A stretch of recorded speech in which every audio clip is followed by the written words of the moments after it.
So, welcome again. So who am I? I'm Dawn Roegiers. I am a daughter, a mother, and a grandmother. I am the team leader, a business coach, and a trainer at Keller Williams Realty here in Rapid City. We have locations all over the Black Hills and also eastern Wyoming, from Casper to Gillette to Cheyenne. I get the privilege to work with about 160 agents, admin, and leadership team every single day. And I think that throughout my talk today, you'll hear how important it is to really be, like Bonnie and Tamian said, the culture that you have at your workplace is probably one of the things we talk about all the time. And I have some of my peeps back there that will attest to that. So, where it all started. You see, I truly believe that helping one person may not change the world, however, it may change the world to them. So my goal today is that I hope to inspire, to challenge, and if there may be one of you that might be looking for a new version of the vision for your life, will be inspired. You see, I'm not here to teach you anything today, but I do hope to make you think. So, where did I grow up? It all started in a small town in southern Minnesota called Blue Earth. If any of you have driven about 7.5 hours east on Interstate 90, you may have stopped to see the 55-foot tall Jolly Green Giant. That's where I grew up. I am the oldest of 4. I am the only freckle-faced redhead of the crew. And it used to be the joke, oh, maybe you're the milkman's daughter. Well, no, I'm not the milkman's daughter. However, funny story, we actually had a milkman growing up. He would come to the house every week and deliver our milk in glass bottles. So now I just completely dated myself. So both of my parents grew up in this small town. They had large families, 14 siblings between the two of them. And it was all about family, it was all about tradition, and it was really, really a wonderful life. My mom, she is the strongest woman I know, and yet the weakest woman I know. She was so kind, or is so kind, so caring, and she would literally do anything for anybody, except she didn't know how to fight for herself. She is still, to this day, my biggest rock.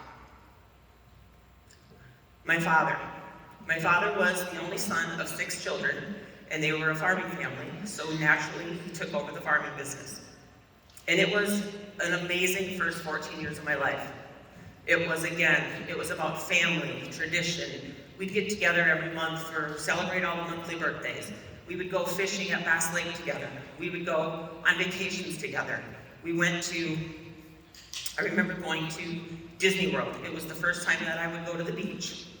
But you see, my dad was also someone who nothing was ever enough. He was always looking for something to fulfill a void, to something or someone to make him rich, to make him happy, to make him fulfilled. And so when I was 14, my baby sister was 5, he sold everything except the home we lived in, which was also on the same farm as his parents, and he moved to Colorado without us. He left my mom to raise 4 kids, 15 miles out in the country. This changed everything for me, and I think it was really the first experience I had of not being the norm. You see, in a small town, none of my friends came from broken homes. Going to church on Sundays as a family would never be the same again. Going to the Easton Legion with all of our cousins and their families on Friday nights, we wouldn't do that again. And I think before he left, it was just such a wonderful life. It was like, this is what I hoped I had someday. And I think looking back, this is when I became a different person in the way I acted, the way I viewed myself. And I think without knowing it, this is when I began the quest to be exactly who everyone else thought I should be. Because if I did that, that's how I was going to be accepted, and that's how I was going to be loved. So, along with this, I grew up as an incredibly shy child. like extremely shy. I would not talk, I would hide behind my mom, and I was constantly teased. I mean, look at this picture. This is what you get, by the way, when your daughter does your slides. This is the picture you get. Speaking of teased, like I must have worked all day to get my hair that high. You know, when I was looking at the picture, I'm like, I wonder if any birds ever thought of wanting to make a nest in that. I mean, it was horrible. Thank God I went on to be a cosmetologist. All joking aside, I had to go to counseling. And even into my adulthood, this was a challenge for me. Social functions where I didn't know anybody were really, really difficult. I would sit in the back of the room. So for me to actually realize I'm standing up here in front of you guys, and don't worry, I am not doing the whole picture you all naked. I got kids and coworkers back there, so that's not gonna happen. But I realized that, you know, I had to tell my story at some point. So growing up in a small town, the way that you looked at what life was going to be like and what the expectation kind of was is that you married your high school sweetheart, you had kids, you raised a family around all of your family, and life was great. That's the vision I had, that was going to be my life. Even though it wasn't when I grew up, that's what I wanted. So I graduated high school, I married my high school sweetheart, I went on to cosmetology school, and I got my first career in the hair salon industry. And I loved it. Life was wonderful. You know, it's like, this is what I had pictured. This is what I knew my life would look like. Well, 5 years into that marriage, at the age of 25, I got the opportunity, and I want you guys to remember that I used the word opportunity here. But I got the opportunity to, I think for the first time, make an intentional decision that I needed to create a new vision for what my life was going to look like. You see, I found myself knocked to the floor on my living room by being hit in the back of the head by my husband. This had happened before, but the difference was, this time, I had my 1.5-year-old in my arms. I blacked out for a moment, and when I woke up, I remember thinking, this will never happen again. This cannot happen again. About a week later, I had to tell my father-in-law that I'm leaving your son. And he pointed to my leg and he said, is that why? And I had forgotten, I had shorts on. And about 2 weeks prior to that, we were driving in the car, and I'm sure I did or said something wrong, and he reached over and grabbed my leg and squeezed it so hard I had a bruise the size of a grapefruit. And I had to look at my father-in-law and say, yes, your son is abusive, and I have to leave. So, that gave me my first opportunity to move back into my mom's basement. You see, I was still convinced that I had to do what others wanted. I had a hole in my life without my dad. And so within 3 months, I met my future husband. You see, though, when I said I lived in a small town, I mean, Blue Earth, Minnesota is 3.36 square miles, of which 3.27 square miles is land, and 0.09 square miles is water. And I was related to half the people in the county. Also, for those of you who are, let's say, under 35, there was no social media. There were no dating apps. We did not even have a fast food place in our town yet. No stop signs. And unlike most small towns, there was actually more churches than bars. So that wasn't an option unless, of course, you drove 30 miles away to the big city. And that's where I met him. My second husband. I just knew he had to be the one because he was stable. He had a college degree. He had a career. He had a big family. And he was not from my small town. But you see, what I didn't realize at the time is that I still really didn't stand for anything, so I was falling for everything. In 1993, we went on to have 2 kids, and in 1993, he was offered a job opportunity in Sioux Falls, South Dakota. And so we decided to make the move and moved our family to Sioux Falls.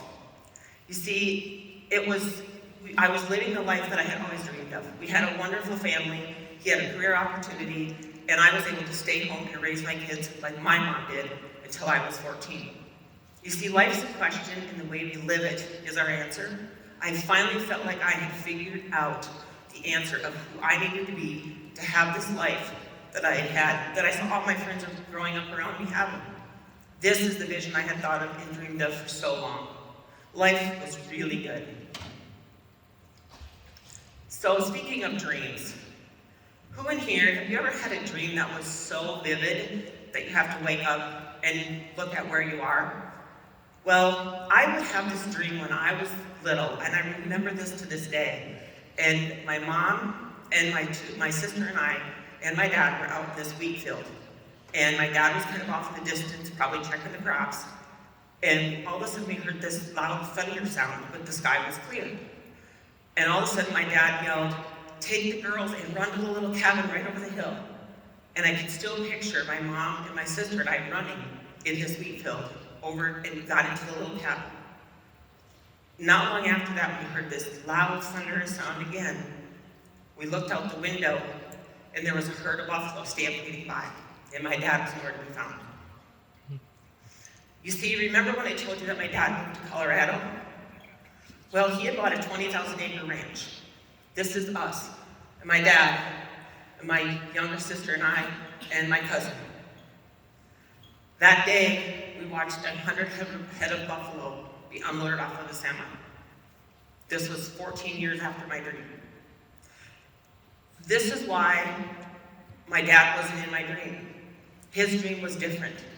I had wondered all when I was younger, and I even told my mom about this dream. Why did I have that dream as a young girl? And it felt like it hit me, it came full circle that day, out in this wheat field on his ranch in Colorado. Years later, I would learn that the buffalo are the only animal that will charge a storm and not run away from it. 2008, I've been married for 15 years. We had a wonderful family, beautiful home, involved in the community. My husband and I were having a conversation one night about life, and he proceeds to tell me that I'm just not enough anymore. That not even sure that we should have gotten married, but he was ready and I was willing. That's what you really want to hear from this person who is supposed to be your forever, your biggest supporter, your partner in life, your biggest fan. Well, that vision I had, finally living the version God had intended me to live, now looked a little bit different, and I was going to have to figure out what is my next version. So I did what I had always done in the past, and I asked people to pray for me. I was in a women's Bible study, and I asked them to pray for clarity on a career decision that I was thinking about, but I just wasn't sure. You see, before we moved out to South Dakota, I had a really successful hair salon business. I owned 4 salons, and I gave that all up to move out here for the opportunity that he had. Well, when I woke up the next morning after the women's Bible study, where I asked them to pray about it, I opened up my email, and I can still see it today. The subject line said, "Take real estate classes wherever you are." Okay, so that's what I did. In 2009, I got my real estate license, and the first year in real estate, I was chosen as Realtor Rookie of the Year by my peers. It was really exciting. 2012, I made the move to Keller Williams Realty, Sioux Falls. This was our little tiny group we started with. It's at like over 300 now. I had an opportunity to move into some leadership positions, coaching positions, did some training in the office. I think what I learned the most was who we surround ourselves with really does matter, because you see, Keller Williams isn't just a company that sells real estate. It's a company that truly believes and wants us to be the best version of ourselves, because in order to grow our business, we have to grow ourselves. Oddly enough, Keller Williams has a motto. It's "Charge the storm."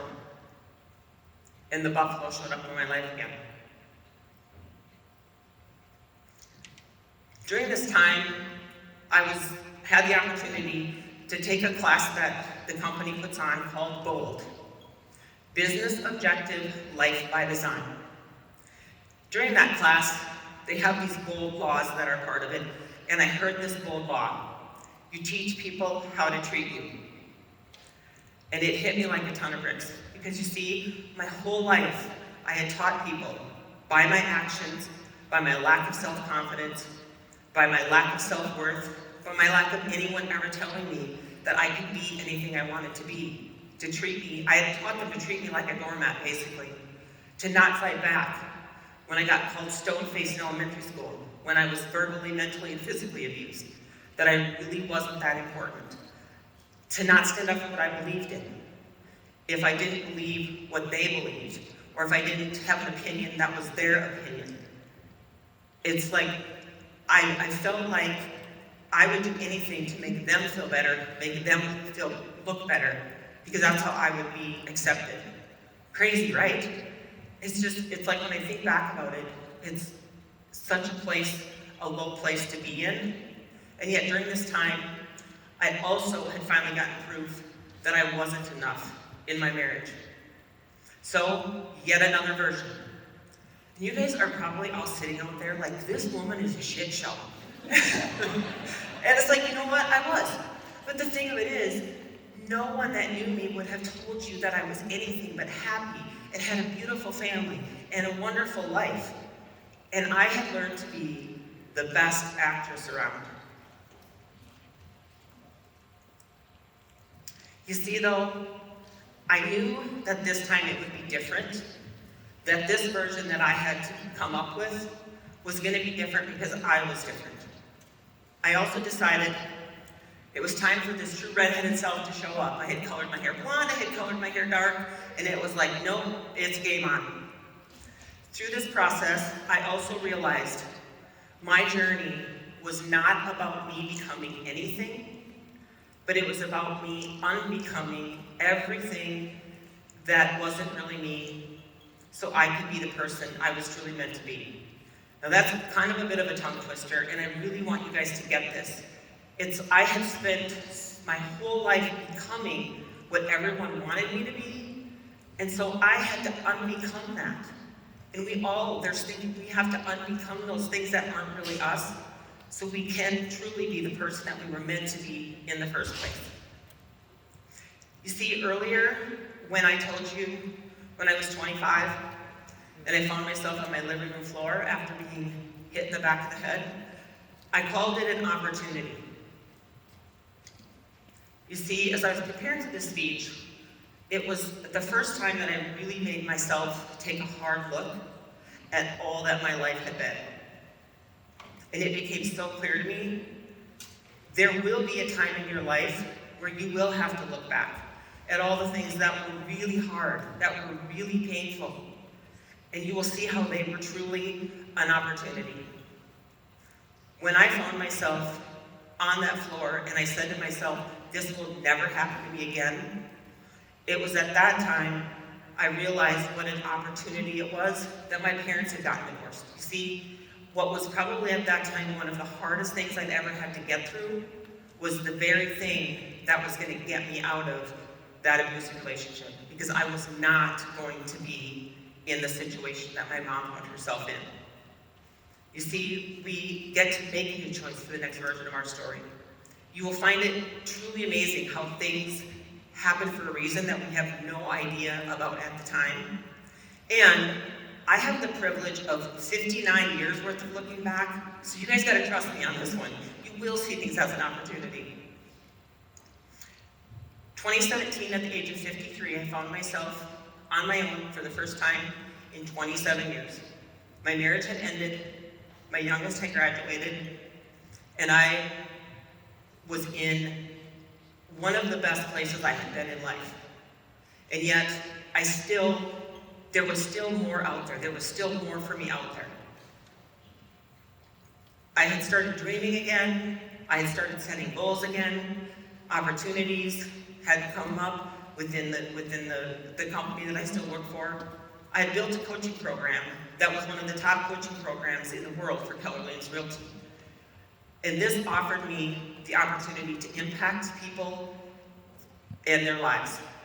So for the first time, I created a why board. And I soon realized the beach, the sunrise, the sunset, the feeling I had when I was there was just, it's what drew me, and it became my big why. I mean, I had this cheesy beach sign on the windowsill of my office, and I had beach signs, and had a little stand timer for my coaching sessions. But I was on a mission to make it happen. Because of the coaching program I had built, it offered me an opportunity to get a job offer in North Remington Beach, Florida. So on July 8th, 2019, I loaded up my U-Haul. I sold the home I had bought in Sioux Falls that I absolutely loved, and it was my first big milestone that I had done on my own. And I drove across the country to get to my beach. This was what was across the street from me, the Gulf of Mexico. I could not believe it. I had done it. I had actually made my big why come true. I had checked off almost everything I'd written down for the last 7 years. Over the next few months, I started realizing that this dream was actually turning into a bad dream. I realized I was so out of my element. I'm a small town farm girl, and there was more people in the city I lived in than there was in the whole state of South Dakota. The humidity was horrendous. You think it's bad in Sioux Falls? No, it was horrendous down there. It was being overrun by snowbirds, and I was completely out of my element. This is not what my vision looked like. Not at all. But how could it? This is finally what my why was. It had come to reality. Well, here we go. Mom's basement round 2. So, February 15th of 2020, I loaded up a U-Haul back up. My sister and I drove 1,617 miles back to Blue Earth, Minnesota. Back to where I was 30 years ago in my mom's basement. I mean, at least this time it was finished. There was walls, doors, carpet, there was a bathroom down there. So I mean, the accommodations got a little bit better. But I was just so uncertain. But I remember feeling, you know what though, it's gonna be all right. It has to be all right. So I had a couple of opportunities of where I was gonna land next. One of them was never, not for a minute, even remotely where I thought God was leading me next. I mean, I had visited there. My kids had gone for sports, but we never got further than the basketball courts or the tennis courts. I came out for an interview, and when they drove me through the hills from Custer to Spearfish, I fell in love with this place. It's like, how could I have been 4.5 hours from here for 23 years and never got to the opportunity to see the beauty of this place? So I got the job, and on March 7th of 2020, I loaded up my U-Haul back again, and I headed west. My mom, of course, was beside herself because COVID had just hit. I was coming out here all by myself. I didn't really know anybody. But I tell you what, I had to get out of that 3.36 square miles. I had been there long enough. And I also needed to figure out what was the next version gonna look like for me. I was still struggling. I had worked so hard, and dreamed so long, that I was sure that's where I was supposed to be, and I clearly wasn't. So I had 5 weeks before I was gonna start my job out here. And I knew I would have a lot of time alone to reflect, to think. And I knew that I had an opportunity to figure out what that vision was gonna look like. So I did a lot of hiking, I did a lot of exploring, and one day I decided that I'm gonna pull into this trailhead that I kept driving by on 44, Buzzard's Roost. So on Sunday, May 3rd, I decided today's the day I'm gonna hike up Buzzard's Roost. So you get a little bit up the trail and then you decide if you go right or left. Well, I said I'm gonna go right. Wrong decision. That's the difficult trail, and I'm not an avid hiker. And I forgot my water bottle, but I was gonna make it. I climbed, I was on rocks, I was on my knees. It was ridiculous. But by the time I got to the top, I was so out of breath, my heart was pounding out of my chest. But I stood up and I walked to the edge, and I stopped in my tracks. I'm just like, this is it. This is why I'm here. This is my beach. My beach isn't a place. My beach is a state of mind. It's a sense of being. I immediately called my daughter. There's actually cell service at the top of Buzzards Roost, by the way. She too was on a mountain in Colorado. And I told her, I said, daughter, I found my beach and it's 4,700 feet above sea level. It was a crazy, crazy moment. It was just crazy to feel such clarity on vision in that space. When I was preparing for today, I was looking back through my journal. And on that day, I wrote in my journal. And at the top of the page, I wrote my book title, 5,000 Feet Sure Can Change Things. I also wrote down, was I made for this moment? Some days I wondered, and then today, when I busted my ass to get to the top of Buzzards Roost, I realized this moment was made for me. I realized in this moment, I got this. Being by the water, I found peace, inspiration, clarity. I found myself spending a lot of time out on Keller Reservoir. There was just something about being there that it just kept drawing me there. And one day I was sitting and I realized it was space. I needed space. I grew up in the country. And I rented this super cool little apartment downtown Rapid City. I could walk to all the shops, but I had no space. I needed space to be, space to dream, space to think, space to become the next version of me. Who was that going to be? You see, when you look out over the ocean, there's so much space, but you can't get to it. I couldn't get off the beach. Okay, maybe it's because I was for sure Jaws was going to come out of the water and eat me, but that's a whole other issue I have going on. It's truly, I was immersing myself in my beach that I had found here. I found myself in a place of confidence that I had never been. I'm going to try not to lose it on this slide. But when your adult children tell you, Mom, this is the best version of you we have ever seen, I guess that means maybe you finally figured something out. So Keller Reservoir, why did it keep drawing me there? Well, on November 14th of 2020, I found that reason. You see, directly on the other side of these hills, where I had hiked, and I had prayed, and I had explored, and I had just thought, it was the person that was going to be able to take down all those remaining walls for me. He too was in a new version of life. Special thanks to Match.com, or we would have not met. But I was finally able to find someone who wasn't trying to be anything but who they were. And for the first time in my life, I could just be me. The ironic thing is, just like the Black Hills was never on my radar, this beautiful soul of a person was never anyone like anyone I'd had in my life before. You see, he had an iPhone 8. He's maybe upgraded to a 10 by now. He was not on any social media and still isn't, so I couldn't stalk him. I couldn't find out who he was. Thank God his daughter put Match.com on his phone, or we would have never met. He had never been to a Target store, and he, to this day, has never bought anything off of Amazon. Okay, I might buy enough for both of us, but that's a different story. A while after we met, he asked me, why weren't you in my life 20 years ago?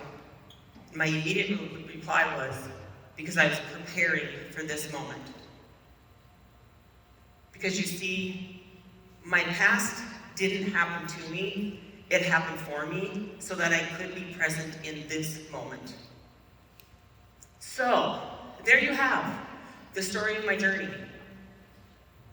Finding my true beach over the last 59 years, realizing it wasn't a place. It was a state of mind, a state of being. We all have opportunity, we all have different visions show up in our life that will give us the opportunity to create a new vision. So my challenge to all of you is, first of all, the first time you're asked to share your story in public, you might want to do it to a group of like 20 instead of 250. Just saying. But seriously, our past doesn't happen to us, it happens for us. Embrace the moment, as these are the opportunities to make your future different. Don't let anyone else tell you who you are supposed to be. Define yourself. We always have the opportunity to impact those around us, no matter where we are in life, no matter if we're struggling or what our challenges are. We all have that opportunity to make an impact. We all have the opportunity to be a better version of ourselves. It's up to us to take that opportunity to change if we don't like what we see in the mirror. Your future self will thank you. Find someone who will fight for your greatness when you want to fight for your limitations. And I'm really passionate about this one. You see, I get that opportunity to do that every day with my career. Those around us are, one of the things I have, the philosophy I have in the position I'm at, in a position of leadership, is I can't afford to have a bad day at work because there are too many people counting on me and too many people wanting to fight for their limitations, and I have to be in a place to fight for their greatness. And so, if you don't have that person in your life or know of that person, call me. And I'm serious about that. And finally, go find your beach. And just remember that anyone can, not everyone will. So will you. Thank you.